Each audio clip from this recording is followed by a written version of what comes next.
For hundreds of years, America has been in the business of manufacturing. We've built all kinds of things using gas fires, burning coal and oil. We can't continue to do this, and yet we have no alternative. The use of fossil fuel and unclean coal systems literally has devastated the planet. Most transportation systems, factories, and energy facilities in use today are billowing massive amounts of CO2 gas and particulates. This gas is causing devastation and mass extinction on a biblical scale. Right now, throughout the world, the effects of acid rain is destroying thousands of acres of trees and millions of fish. By creating carbonic acid, overfishing, and algae bloom, we're destroying our oceans on the same biblical scale. We are doing this. We may or may not have been responsible for global warming, but we do have to take responsibility on the things that we are pumping into the environment. We're vested in this planet, and yet we're causing mass extinction to rival that of what happened to the dinosaurs. Because we tend to believe the long-term needs of the planet are not as important as the short-term needs of the masses, we literally have pushed our planet over the edge. We can't allow business as usual.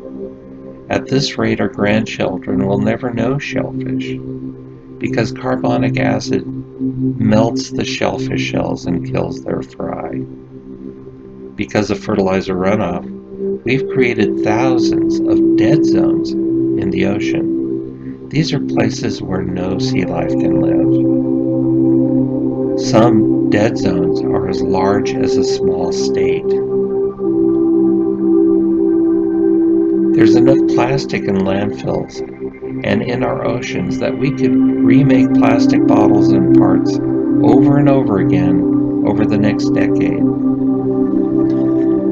We have reduced the plankton in our oceans by 70%. Unfortunately for us, most of the oxygen we breathe is from the ocean and this plankton. We've been given the stewardship of this planet, and because of our apathy, we're doomed to extinction unless we act now. Many of us believe that the Earth was large enough that pollution would eventually go away. This hasn't happened. It has only been accumulating. Now it's up to us to make it right. This means new high-end jobs running the chemistry and neutralizing threats in every sea, lake, and waterway. High-end jobs bringing homeostasis to life forms on the land and sea. Now we need to find a way to produce and utilize hydrogen in every facet of transportation and industry. Allow the men and women who have had jobs in fossil fuel companies to transition to the hydrogen industries, the ones that we need right now. This means mining landfills to actively recycle and compost. This is a call to put the 20 million folk that we've also wasted, who are unemployed and out of work, and without hope, to actually go back to work and feed their families.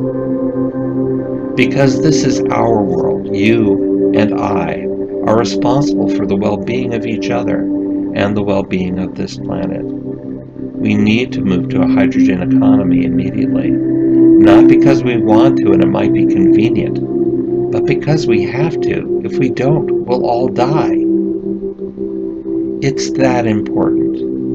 We need to be vested, and our own actions from this day forward, we need to take care of this planet or get off this planet.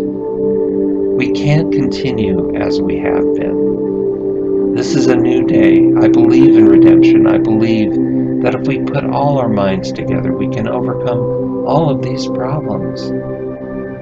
Go to your window, take a deep breath, and yell at the top of your voice, "I'm mad as hell and I'm not going to take it anymore. This is our planet." By bringing back the WPA and putting everyone to work, there will be plenty for all of us to do.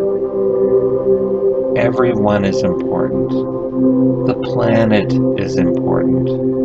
The plan is to think of ourselves as a closed system. That is, everything that we produce, we need to find a use. Used tires should be put in building new roads or thermal barriers. All waste is another opportunity for use. We need to act now on things we know science is telling us and stop closing our eyes to what has been the past.